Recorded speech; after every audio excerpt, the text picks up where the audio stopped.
Hello friends, कैसे हैं सभी लोग। दोस्तों, कैसी चल रही है DEd SC ID first year exam preparation. दोस्तों, जैसा कि हम मोस्ट इम्पोर्टेंट क्वेश्चंस की बात कर रहे हैं DEd SC IDD first year exam preparation के लिए 2023 में जो हमारे पेपर होने वाले हैं, जो कि 23 जनवरी से स्टार्ट है पेपर। देखिए दोस्तों, बहुत सारे कमेंट्स आ रहे हैं कि मैम डेट कब आ गई या डेट कब है, एग्जाम कब है। तो आप प्लेलिस्ट में जाकर DEd SC IDD first year exam preparation 2023 में जाकर आप देख सकते हैं। वीडियो अपलोड कर दी गई है, एग्जाम डेट क्या है और किस डेट पे आपका एग्जाम है, ठीक है, उसको देख लीजिए। ठीक, और दूसरा, अब हमारा जो जिस तरीके से आपका एग्जाम पेपर पैटर्न आना था, तो वो मैं आपको बता चुकी हूँ कि आपका एग्जाम पेपर पैटर्न किस तरीके से रहेगा, क्वेश्चन किस तरीके से पूछेगा और आपको कैसे करना है, ठीक है। तो दोस्तों, पार्ट सी और डी की बात हो रही थी। एक कमेंट आया था कि मैम पार्ट सी और डी की हमने प्रिपरेशन कब की थी। तो पार्ट सी और डी की प्रिपरेशन ही तो थी जब हम मोस्ट इंपोर्टेंट यूनिट्स और टॉपिक जो कर रहे थे सिलेबस के, उसमें से आपको बताया जा रहा था कि ये 5 नंबर के लिए मोस्ट इंपोर्टेंट रहेगा क्वेश्चन और ये 10 नंबर के लिए मोस्ट इंपोर्टेंट रहेगा, ठीक है। अब बात आती है हमारे 1 नंबर में जो पूछे जाने वाले प्रश्न है, 2 नंबर के प्रश्न पूछे जाते हैं। तो पार्ट ए और पार्ट बी की क्लासेस, अब तक 2 क्लासेस अपलोड हो चुकी है और आज भी हम पार्ट ए और पार्ट बी से रिलेटेड कुछ क्वेश्चनों को करेंगे, ठीक है ना, जो हमारे एग्जाम के लिए इंपोर्टेंट रहेंगे।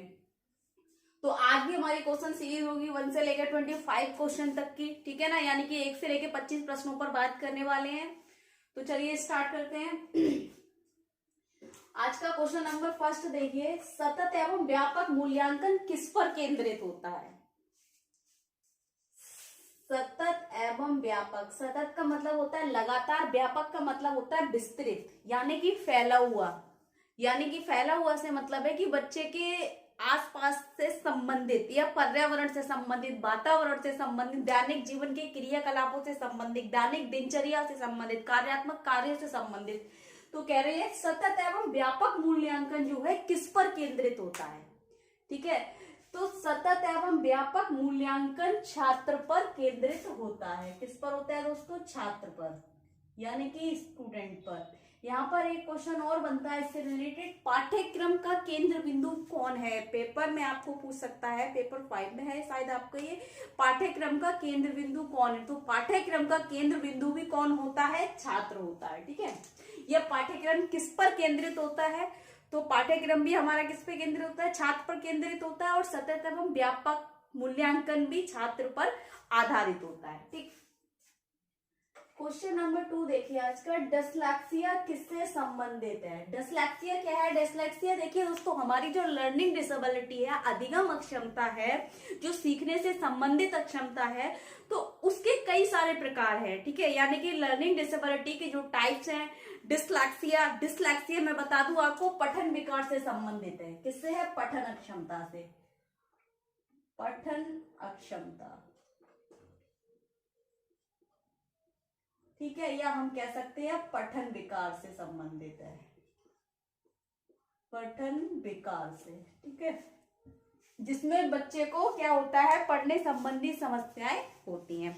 डिसलेक्सिया हो गया हमारा एक टाइप जो पढ़ने से संबंधित होता है। डिसकैलकुलिया गणना संबंधित होता है, यानी कि गणित में उन्हें समस्या आती है, हिसाब किताब करने में, जोड़ने में, घटाने में, गुणा करने में, ठीक है। डिसग्राफिया लिखने से संबंधित होता है, ठीक है। अवैसिया आपका भाषा से संबंधित होता है, संप्रेषण करने में उन्हें कठिनाई होती है, ठीक है। डिसमॉर्फिया भ्रम से संबंधित होता है, ठीक है। तो बहुत सारे इसके टाइप्स हैं दोस्तों। तो डिसलेक्सिया एक ऐसा है जो पठन विकार है, जिसमें पढ़ने संबंधी समस्याएं छात्र को होती है, ठीक है। क्वेश्चन नंबर 3 देखिए, टीच प्रोग्राम मुख्यतः किन बच्चों के लिए प्रयोग किया जाता है। टीच क्या है दोस्तों? टीच एक टीचिंग प्रोग्राम है, या टीचिंग टेक्निक भी बोल सकते हैं हम इसे, या टीचिंग टेक्निक में इसको यूज करते हैं हम। तो टीच प्रोग्राम जो है मुख्यतः ऑटिज्म बच्चों के साथ प्रयोग किया जाता है। ऑटिज्म यानी कि स्वलीनता, लीनता, ठीक। क्वेश्चन नंबर 4 देखिए, वह आनुवांशिक स्थिति, यानी कि ऐसी आनुवांशिक स्थिति जो ट्राइसोमी 21 के नाम से जाना जाता है या जानी जाती है, ठीक है। यानी कि ऐसी कंडीशन बता रहे हैं जिस कंडीशन को ट्राइसोमी 21 यानी कि ट्राइसोमी 21 के नाम से जाना जाता है, वह क्या है। देखिए दोस्तों, आपने सुना है ना, वन एक्स्ट्रा क्रोमोसोम जो हमारे 21वें गुणसूत्रीय असामान्यता के कारण जो स्थिति उत्पन्न होती है जिसे डाउन सिंड्रोम कहते हैं, तो डाउन सिंड्रोम को भी ट्राइसोमी 21 कहा जाता है, यानी कि ट्राइसोमी 21 इसे कहते हैं, किस नाम से जाना जाता है, डाउन सिंड्रोम। डाउन सिंड्रोम यह बौद्धिक अक्षमता का चिकित्सीय वर्गीकरण है जिसके अंतर्गत ये कंडीशन हमें देखने को मिलती है, जिसे ट्राइसोमी 21 के नाम से जाना जाता है। ठीक है, क्वेश्चन नंबर 5 देखिए, सीपी को कितने भागों में वर्गीकृत किया गया है। सीपी का मतलब है सेरेब्रल पालिसी। कभी आपको सीपी शॉर्ट फॉर्म आ सकती है कि फुल फॉर्म इसकी क्या है, तो सेरेब्रल पालिसी यानी कि प्रमस्तकीय पश्चाघात या अंधाघात भी कहते हैं हम इसको। तो कितने भागों में वर्गीकृत किया गया है सीपी को दोस्तों, 3 भागों में बांटा गया है। कौन कौन सा, एक तो है आपका तीव्रता के अनुसार, तीव्रता के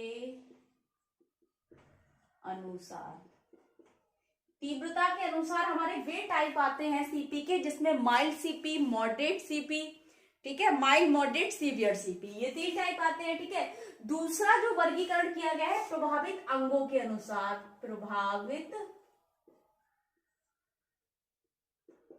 अंगों के अनुसार। तो प्रभावित अंगों के अनुसार वे आते हैं जिसमें हमारा कौन कौन सा है, मेनोप्लीजिया, हेमोप्लीजिया, डायप्लीजिया, पैराप्लीजिया, कार्डियोप्लीजिया। ठीक है, प्रभावित अंगों के अनुसार, जिसमें मेनो में हमारा कोई एक होता है, हेमो में हाफ शरीर होता है, ट्राई में कोई 3 होते हैं। ठीक है, पैराप्लीजिया में केवल पैर प्रभावित होते हैं, क्वाड्रिप्लीजिया में हमें 2 देखने को मिलते हैं। ठीक है, अब देखिए तीसरा वर्गीकरण किया गया है चिकित्सीय लक्षणों के अनुसार, चिकित्सीय लक्षणों के अनुसार। चिकित्सीय लक्षणों के अनुसार सीपी का जो वर्गीकरण किया गया है, इसका क्लासिफिकेशन देखिए चिकित्सीय लक्षणों के अनुसार उसमें है अटैक्सिया, ठीक है, एथोटोइड, स्पास्टिसिटी और मिक्स्ड।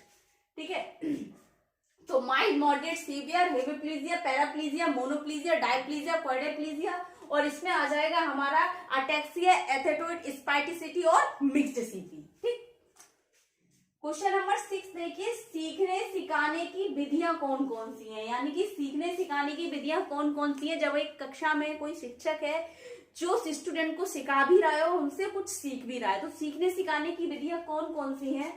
तो देखिए सबसे पहले हो गई शिक्षक की योग्यता, शिक्षक की योग्यता। ठीक, उसके बाद आ जाएगा आनुवांशिकता,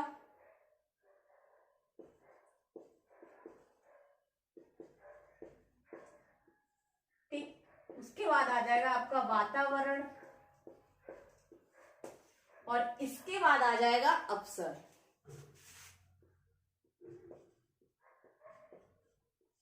1 2 3 4 यानी कि हमारा 4 जो है सीखने सिखाने की विधियां हैं। क्वेश्चन नंबर 7 देखिए, बच्चों की कमियों को सुधारने के लिए कौन सा शिक्षण किया जाता है, यानी कि जब हम छात्र का मूल्यांकन करते हैं, मूल्यांकन करने के पश्चात जो हमें त्रुटियां उनकी नजर आती हैं, जो जो उनके कमियां हैं उनके अंदर, उन कमियों को कैसे पूरा कर सकते हैं, यानी कि उनके जो गैप्स हैं उनको हम कैसे फिल करेंगे।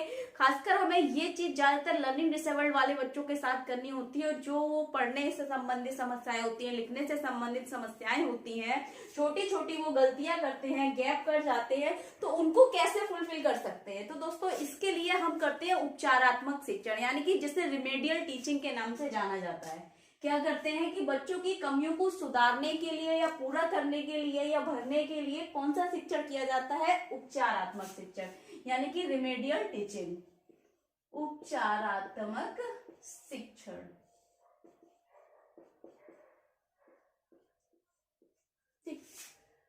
क्वेश्चन नंबर 8 है, शिक्षण अधिगम की मूल प्रक्रियाएं कौन कौन सी हैं? तो शिक्षण अधिगम की मूल प्रक्रियाएं, सबसे पहले शिक्षण की मूल प्रक्रिया जो है एक उद्देश्य होना चाहिए। किसी कार्य का करने के लिए हमें उद्देश्य होना बहुत जरूरी है। अगर हमारा एम या लक्ष्य नहीं है तो सब कुछ करना बेकार है। तो किसी भी, चाहे वो शिक्षण कार्य के लिए हो या किसी भी कार्य के लिए हो, एक उद्देश्य होना बहुत जरूरी होता है। ठीक है, उद्देश्य होना चाहिए। उसके बाद आ गया हमारा अधिगम।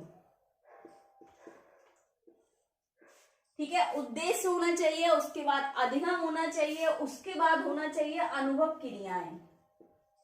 अनुभव क्रियाएं, उसके बाद आता है हमारा विद्यार्थी का मूल्यांकन। विद्यार्थी का मूल्यांकन। ठीक, यानी कि शिक्षण अधिगम की जो प्रक्रियाएं हैं, मूल प्रक्रियाएं, जिन्हें कहा गया है उद्देश्य, अधिगम, अनुभव क्रियाएं और अवसर। दोस्तों, आज की जो क्वेश्चन मैं आपको करा रही हूं, आज के क्वेश्चन इतने मोस्ट इंपोर्टेंट है कि आपका कोर्स 1 से लेकर, यानी कि कोर्स फर्स्ट से लेकर कोर्स 6 तक के सभी मिक्सअप क्वेश्चन है। यानी कि सभी कोर्सों से रिलेटेड मैंने आज क्वेश्चन चुने हैं आपके लिए कि ये 25 प्रश्न जो है आपके बहुत ही ज्यादा महत्वपूर्ण है। क्वेश्चन नंबर 9 देखिए, ऐसी संकल्पना, ऐसी संकल्पना जो किसी कार्य को करने के लिए प्रेरित करती है। यानी कि ऐसी संकल्पना का मतलब हम यहाँ कह सकते हैं ऐसी कोई चीज है या ऐसी कोई प्रक्रिया है या ऐसी कोई प्रेरणा है जो किसी कार्य को करने के लिए अग्रसर कर रही है, प्रेरित कर रही है, तो वह संकल्पना क्या कहलाती है? तो वह संकल्पना अभिप्रेरणा कहलाती है। यानी कि मोटिवेशन, प्रेरणा, अभिप्रेरणा कहलाती है।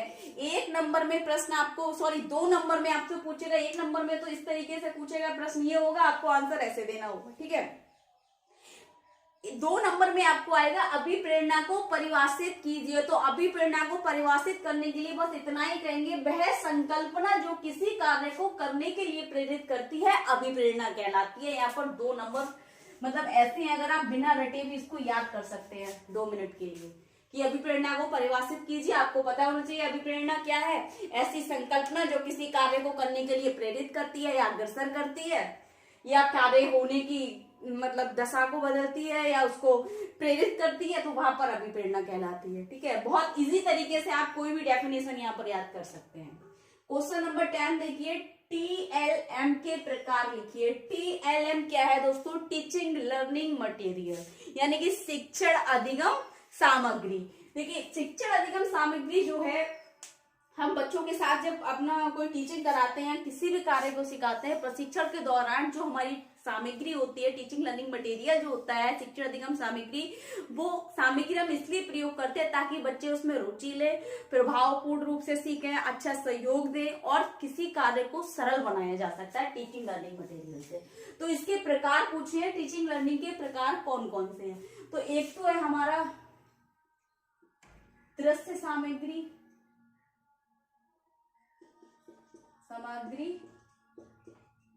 ठीक है। दूसरा है श्रव्य,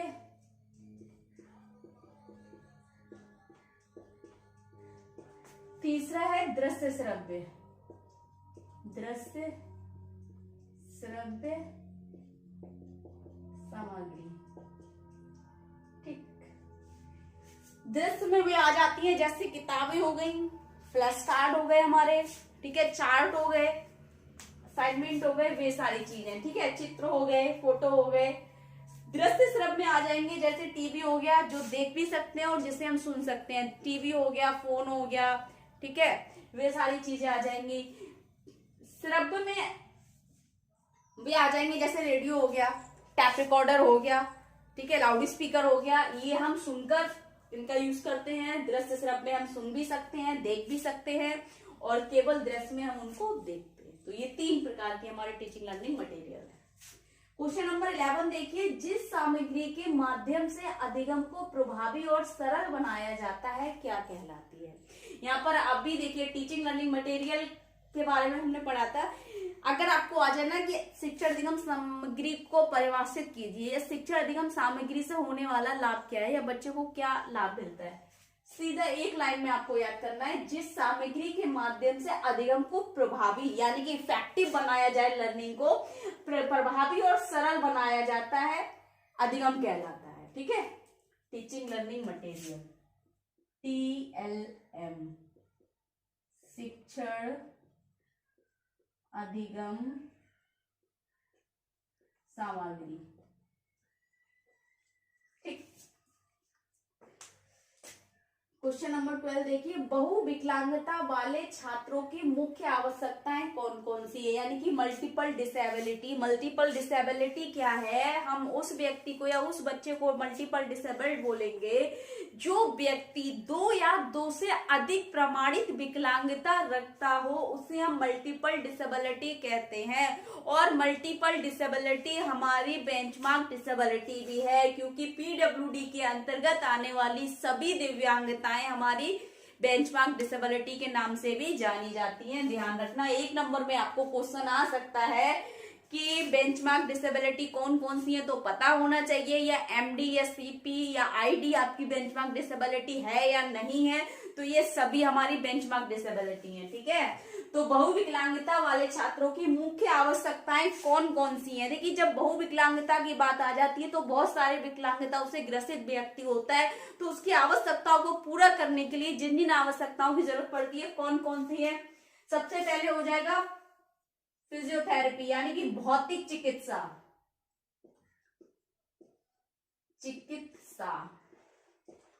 व्यवसायिक चिकित्सा, व्यवसायिक चिकित्सा। ठीक है, उसके बाद हमारी आ जाएगी स्पीच चिकित्सा यानी कि स्पीच थेरेपी, वाक चिकित्सा। उसके बाद आ जाएगा गेट ट्रेनिंग यानी कि चाल प्रशिक्षण,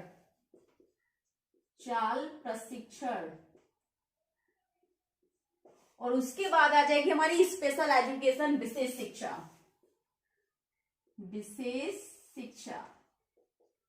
ठीक है, तो ये हमारे मल्टीपल डिसेबल्ड बच्चे की नीड्स हैं, बेसिक आवश्यकताएं हैं। ठीक है, कौन कौन सी, फिजियोथेरेपी यानी कि उसकी जो बहुत सारी एक शारीरिक रूप से दिव्यांग है, उसके साथ साथ हमारी ऑक्यूपेशनल थेरेपी भी जरूरी है उसके लिए, यानी कि स्पीच थेरेपी जरूरी है, चाल प्रशिक्षण, गेट ट्रेनिंग, और उसके बाद होगी हमारी स्पेशल एजुकेशन।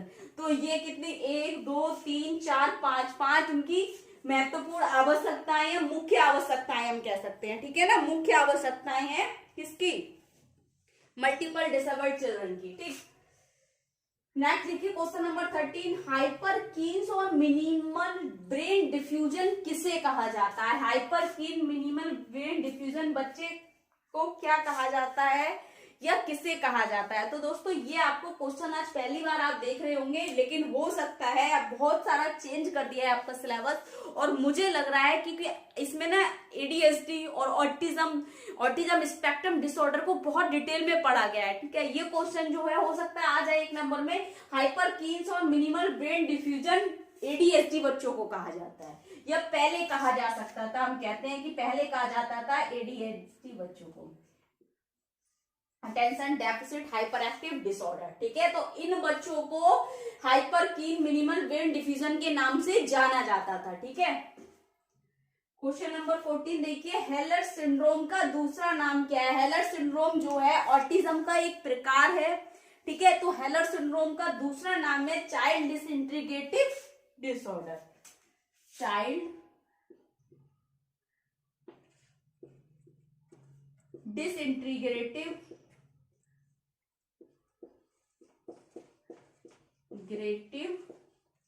डिसऑर्डर। ठीक, क्वेश्चन नंबर 15 देखिए, पाठ्यक्रम विकास के 2 सिद्धांत। पाठ्यक्रम विकास के बहुत सारे सिद्धांत हैं, कोई 2 लिखने हैं आपको, 2 नंबर में पूछेगा पाठ्यक्रम विकास के 2 सिद्धांतों को लिखिए। तो पाठ्यक्रम विकास के कम से कम 8-9 से ज्यादा सिद्धांत हैं। उसका है कि पाठ्यक्रम ऐसा होना चाहिए, बच्चे के स्तर अनुसार हो, उसके उम्र के अनुसार हो, पाठ्यक्रम नवीन होना चाहिए, पाठ्यक्रम लचीला होना चाहिए, पाठ्यक्रम विस्तृत होना चाहिए, पाठ्यक्रम व्यापक होना चाहिए। ठीक है, तो बहुत सारे हैं, इसके हम कोई भी लिख सकते हैं, आवश्यकता अनुसार होना चाहिए पाठ्यक्रम। ठीक है, तो इसमें कोई दो लिख दीजिए, यानी कि छात्र के स्तर अनुसार हो, छात्र के स्तर अनुसार, दूसरा उम्र के अनुसार, उम्र के, या लचीला होना चाहिए, ठीक है, नवीन होना चाहिए, विस्तृत होना चाहिए। इस तरीके से हम बहुत सारे इसके टाइप हैं, सॉरी इसके बहुत सारे प्रिंसिपल हैं, तो कोई से भी आप दो लिख सकते हैं, दो पूछे कोई भी दो लिख के आ जाइए उसको, ठीक। क्वेश्चन नंबर 16 देखिए, सी का विस्तार करें। सी क्या है? चाइल्ड सेंटर्ड करिकुलम, यानी कि छात्र आधारित पाठ्यक्रम। हिंदी में आ जाएगा इसका छात्र आधारित या बाल आधारित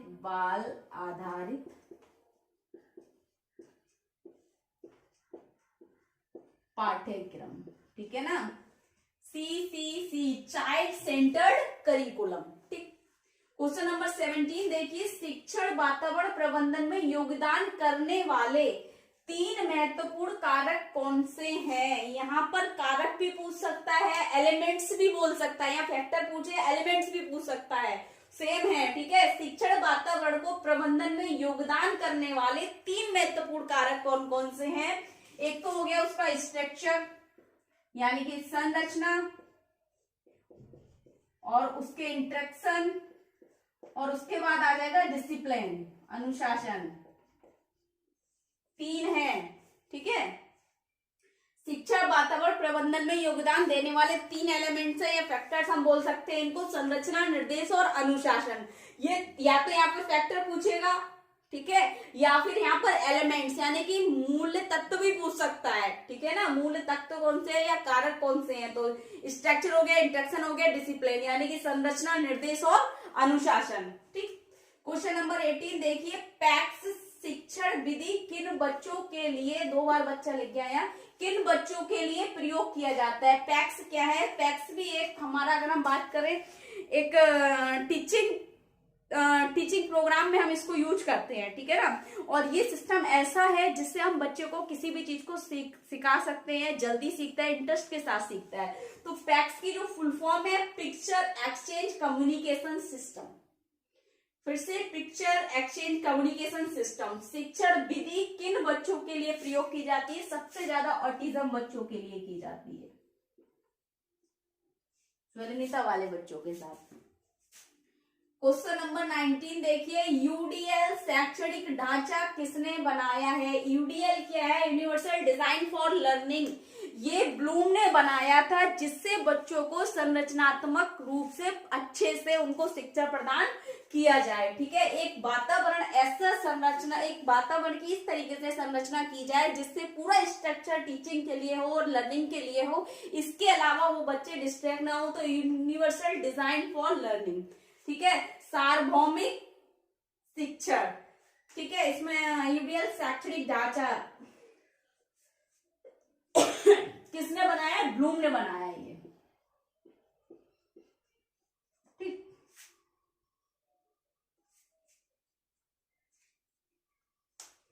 क्वेश्चन नंबर 20 देखिए, बेंचमार्क डिसेबिलिटी शब्द किसे प्रयोग किया गया है? बेंचमार्क डिसेबिलिटी शायद हमारा कोर्स फर्स्ट में ही है, ये यूनिट 1 या शायद 2 में दे रखा है। बेंचमार्क डिसेबिलिटी शब्द किसे प्रयोग किया गया है? तो बेंचमार्क डिसेबिलिटी उन सभी दिव्यांगताओं को प्रयोग किया गया है जो हमारे पीडब्ल्यूडी एक्ट के अंतर्गत आने वाली सभी दिव्यांगताएं। यहां पर आ जाएगा पीडब्ल्यूडी के अंतर्गत आने वाली दिव्यांगता या विकलांगता को।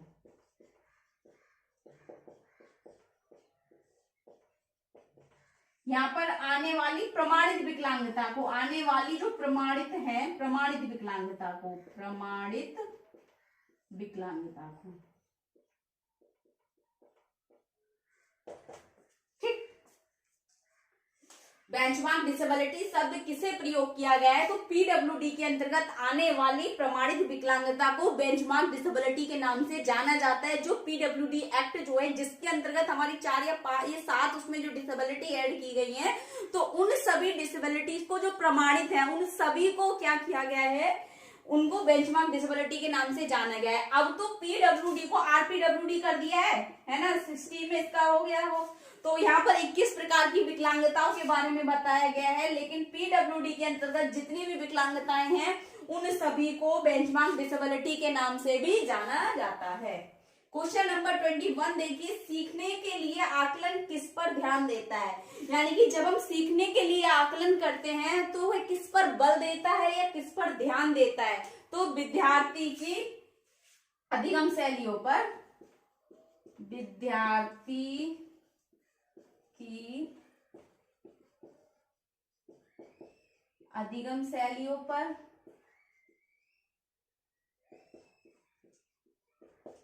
और क्षमताओं पर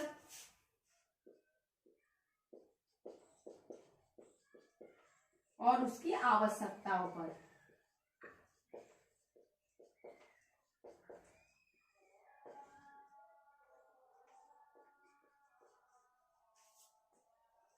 यानी कि जो सीखने के लिए आकलन है वो किस पर बल देता है? मतलब उसकी स्टाइल ऑफ लर्निंग, यानी कि उसकी जो सीखने की शैलियां हैं उन पर ध्यान देता है, उसकी एबिलिटी है उन पर ध्यान देता है, और उसकी जो नीड्स है उन पर ध्यान देता है। यानी कि विद्यार्थी की अधिगम शैलियों पर और उसकी क्षमताओं पर और उसकी आवश्यकताओं पर ध्यान देता है। सीखने के लिए जो आकलन किया जाता है वो किस पर बल देता है? सीखने के लिए आकलन विद्यार्थी की अधिगम शैलियों पर, क्षमताओं पर और आवश्यकताओं पर बल देता है। क्वेश्चन नंबर 22 देखिए, कौन सा मूल्यांकन सीखने को किस प्रकार अवलोकित, रिकॉर्ड, सुधारा जाए, इस पर ध्यान देता है? यानी कि कह रहे हैं ऐसा कौन सा मूल्यांकन है जो सीखने को किस प्रकार से सुधारा जाए, ठीक है ना, और उसको अवलोकित किया जाए और उसका रिकॉर्ड किया जाए। तो ऐसा कौन सा मूल्यांकन है जो इन सब चीजों पर बल देता है या ध्यान देता है? तो वो मूल्यांकन है आपका सतत, कंटिन्यूअस इवैल्यूएशन, सतत और व्यापक मूल्यांकन, यानी कि CCE, ठीक है, continuous comprehensive evaluation. Question number 23 देखिए, सीखने के लिए आकलन का मुख्य उद्देश्य या बढ़ावा देना है। यानी कि सीखने के लिए जो आकलन करते हैं उसका मुख्य उद्देश्य या बढ़ावा क्या है, मतलब वो किसके लिए बढ़ावा देता है या उसका मुख्य उद्देश्य क्या है? जो सीखने के लिए आकलन किया जाता है वो है अभिप्रेरणा, मोटिवेशन के लिए किया जाता है। सीखने के लिए आकलन मोटिवेशन को बढ़ावा देता है, या सीखने के लिए जो आकलन किया जाता है उसका उद्देश्य होता है मोटिवेट करना, यानी कि उसको प्रेरित करना, किसे? छात्र को प्रेरित करना। क्वेश्चन नंबर 24 देखिए, रचनात्मक प्रतिपुष्टि उपलब्ध कराते हुए सीखने में संवर्धन करना क्या कहलाता है?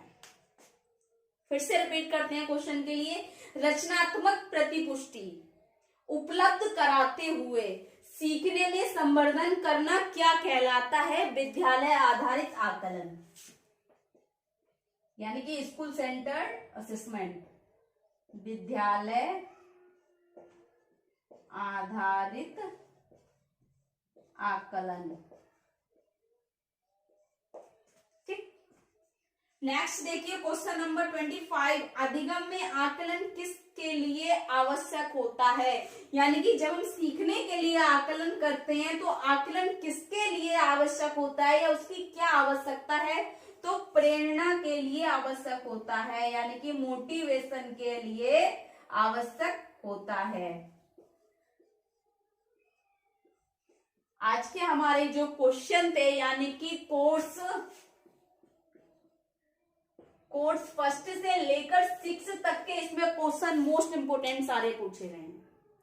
जितने क्वेश्चन थे वो कोर्स फर्स्ट से लेकर 6 तक के सभी मिक्सअप क्वेश्चन थे, ठीक है। और सभी क्वेश्चनों को बहुत अच्छे से डिटेल भी किया गया है और किस तरीके से क्वेश्चन आपको पूछे जाएंगे या किस तरीके से पूछे जाते हैं। 2 नंबर के प्रश्न इसी तरीके से आते हैं, 1 नंबर के प्रश्न जो आते हैं इसी तरीके से आते हैं। कुछ फुल फॉर्म आती है, फुल फॉर्म की क्लासेस भी अपलोड करेंगे आपको, ठीक है। बाकी आज भी पूरे 25 प्रश्न कराए गए हैं, यानी कि टोटल 50 प्रश्न होते हैं आपके पास, यानी कि प्लेलिस्ट में मैंने पहले भी कराए हैं, आपको देख लीजिए जाके। आपकी जो DEd SC IDD first year exam preparation की प्लेलिस्ट सबसे ऊपर दी गई है, सर्च भी कर सकते हैं आप टॉपिक का नाम देकर, और वैसे भी आप प्लेलिस्ट में जाकर देख सकते हैं, ठीक है। तो इसमें अगर आपको कुछ डाउट लग रहा है या कुछ समझ नहीं आ रहा है या कुछ पूछना है या कुछ गलत लग रहा है तो आप कमेंट बॉक्स में जाके कमेंट करें। और अगर आपके लिए यूजफुल लग रहा है तो क्लास को लाइक करें, चैनल को सब्सक्राइब करें, बेल आइकन को प्रेस करें ताकि नेक्स्ट आने वाली क्लास आप तक पहुंचती रहे। दोस्तों thank you so much, all the best.